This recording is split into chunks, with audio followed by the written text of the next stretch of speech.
Hashtag Gospel with Steff and Morgz. Headline. Headline. Headline. Headline. Headline news whenever you news.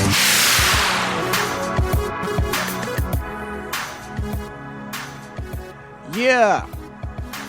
Boy, do we have things to talk about. Before we even get into it, Gospel 88.7 FM, 99.9 FM is what you're listening to, your favorite gospel radio station, and we won the Stellar Award. Okay, we got headlines. Yeah. Oh. We got stuff to talk about today, y'all. I don't even know if I want to get into it. Oh, boy. Why don't you go first, since you're like burning to talk about this?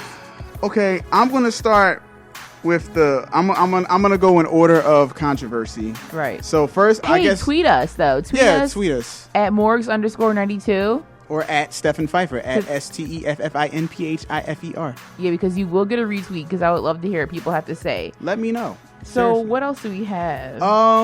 Yeah. So Pastor Jamal Bryant is once again causing controversy. Well, I've heard him one time live and I loved it. Yeah.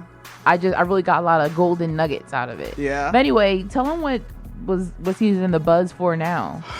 Okay, so as we all know, Pastor Jamal Bryant is very he's different when it comes to radical. Preaching. He's very radical. A lot of times, especially it might go his style might go over your head if you're not hip to pop culture, because he always makes a lot of pop culture references, especially when it comes to hip hop music and R&B music. Okay. He makes references. He takes song lyrics and he puts them in his messages all the time. So this time he took a song lyric from Chris Brown. And this song is called Loyal. And the lyric goes, these hoes ain't loyal. are we allowed to say that on the air? I guess it's a garden tool. Yeah. Well, listen. In the Bible, it says whoremongers a million times, right? Well, not a million times. So, but see, here's the thing: we're not using it in that we're using it to just relay information. We're not calling anyone that. that's true. So, okay. So the line is, "These hoes ain't loyal," and it's from a song from Chris Brown called "Loyal." And they basically talking about how these side chicks ain't loyal. That's cool. So anyway, Jamal Bryant, he puts it in his sermon, and let me set it up. Let me go ahead and just do it before we even play the clip, because I have a clip of him saying it. What he's preaching, and he's talking about Pilate's wife telling him, "Please don't mess with Jesus. Jesus ain't do nothing wrong. Leave him alone." And he said that Pilate didn't listen to his wife, and he said, "How many times do we have a good woman and we don't want to listen to him, but yet we always trying to be concerned with all these side chicks?" And then that's how we got into please understand these hoes ain't loyal. That's what he said. So I'm gonna play the clip, and then here we go. Every sister just elbow another sister, say he should have listened. Every brother, would you tap another brother and say, I should have listened to her? God help me. Old saints, y'all forgive me, but I got to tell you, these hoes ain't loyal. You got to find somebody.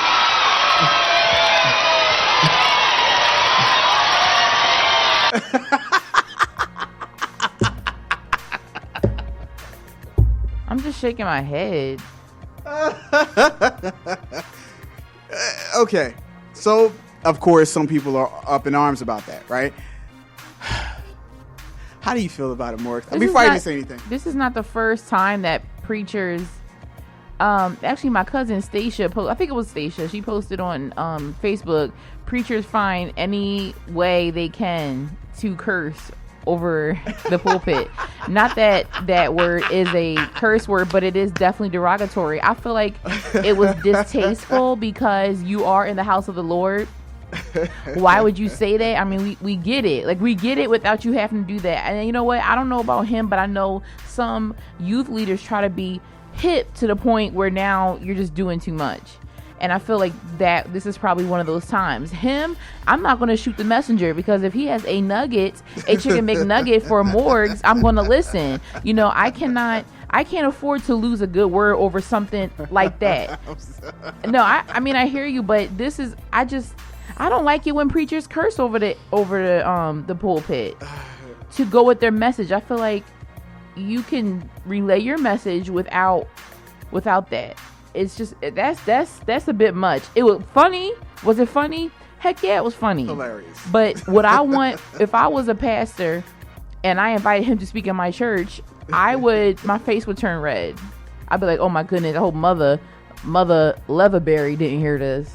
Oh my gosh. Well, that's what he said. Excuse me, older saints, but you shouldn't have to excuse yourself over the pulpit. I just feel like. Well, I'll put it like this. Do we say it? Yeah, we say it. I mean, honestly, is he right for what he said? I mean, is what he said right? Mm-hmm. It's very true.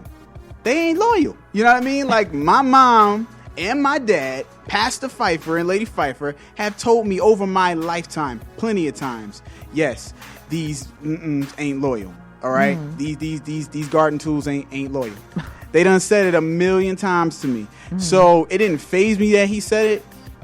At the same time, I do feel like, I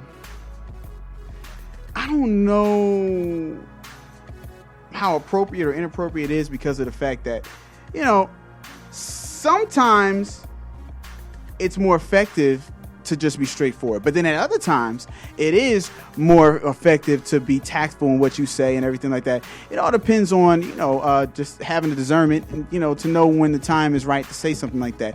And with Jamal Bryant, he's made a style out of it. So to me, because he's made a style out of it, maybe? And I'm used to it, it's corny now. It's like, all right. But you know what? I think that if someone in that audience was blessed, I mean, maybe someone just got finished listening to Loyal and now they're like, oh, wow, God really is like in my life because he knew I was just listening to this and to bring this to anything. I'm not going to shoot the messenger. I mean, it's like, if you don't know who Jamal Bryant is and you've seen him for the first time, then it's going to have its real effect. Yeah. But if you've known Jamal Bryant for years, it's to the point where you kind of like, it doesn't even hit you the same way anymore. Yeah. It's kind of like more like, you're laughing at it, and then you keep it moving. Because it's like, well, see, to me, it's just corny now. I just heard of him.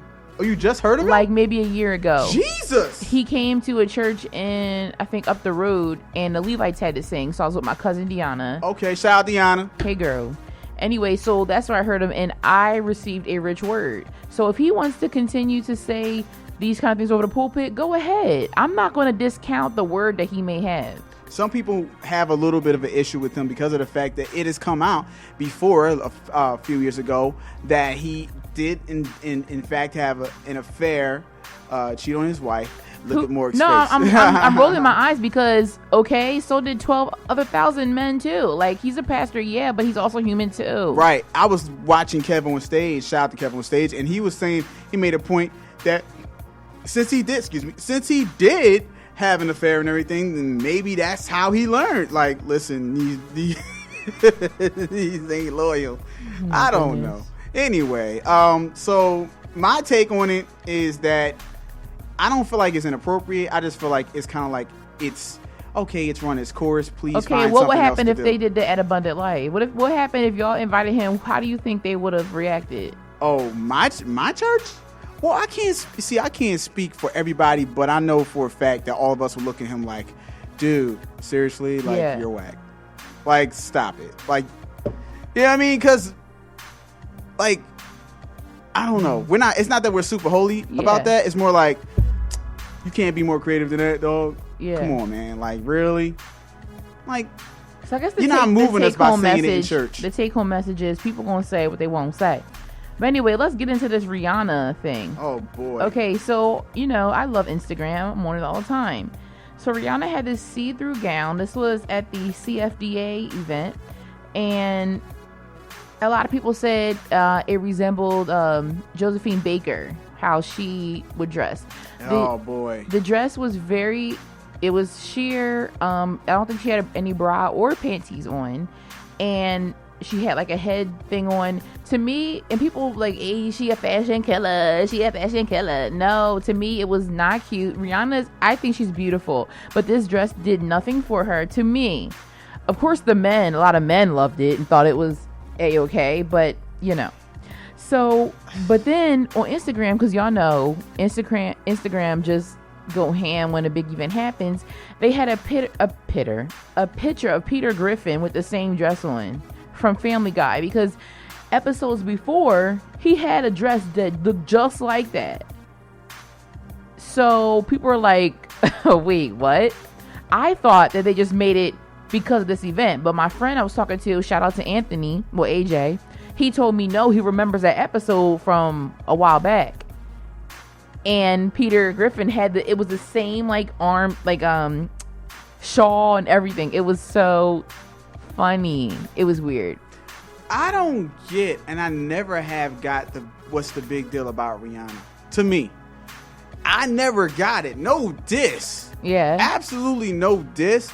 But it's like, first of all, to me, she's not the baddest thing around here.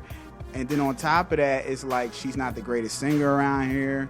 Right, but she's signed to Jay-Z's label, so this is my point. I've been following Rihanna since Music of the Sun. Music of the Sun, where her forehead was all the way prominent. Okay. And the thing shining, and she was like, I'm gonna tell, and she had bad acting in her first video talking about I'm going to make the DJ turn his music up. Come, Mr. DJ. No, It was I was like, okay. I just feel like it's a bit much. I mean, we're living in an age where we can say a lot of things we couldn't say before on TV.